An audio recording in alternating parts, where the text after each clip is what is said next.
Hi friends, ఈరోజు మన ఏఎన్జీ పికిల్స్లో ఉసిరికాయ ఆవకాయ పెడుతున్నామండి. ఉసిరికాయ పచ్చడి మీకు కూడా కావాలి అంటే వెంటనే ఆర్డర్ పెట్టుకోండి. వచ్చే కార్తీక మాసమే కదా, ఇంకా ఉసిరికాయ పచ్చడి అందరం తింటాము. ఆవకాయ అది కావాలి అంటే ఫ్రెష్గా ఉన్న ఉసిరికాయ పచ్చడి చూడండి.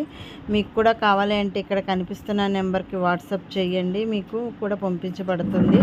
అలాగే చూసారా, మనకి ఇంకా స్టార్ట్ చేశాను ఫస్ట్ పికిల్స్. అలాగే ఆర్డర్కి సరిపడా ప్యాకింగ్ కూడా చేసేస్తున్నాము. పెట్టి 3 డేస్ తర్వాత కూడా ఎలా ఉంది మన పచ్చడి అనేది చూశారు కదా. పెద్ద పెద్ద కాయలతోని, ఎక్కువ కాయలతోని చాలా బాగా వచ్చింది. కలర్ చూస్తేనే మీకు టెంప్టింగ్గా ఉంది కదా. మీకు కూడా కావాలి అన్న వాళ్ళు వెంటనే ఏఎంజీ పికిల్స్లోకి వెళ్ళి ఆర్డర్ పెట్టుకుంటారని కోరుకుంటూ, ఈ చిన్న సపోర్ట్ ఇస్తారని కోరుకుంటూ, మన ఏఎంజీ పికిల్స్లో ఉసిరికాయ ఆవకాయ రెడీ. అలాగే non veg pickles, veg pickles అన్నీ రెడీగా ఉన్నాయండి. మీకు కావాలంటే ఆర్డర్ పెట్టుకుని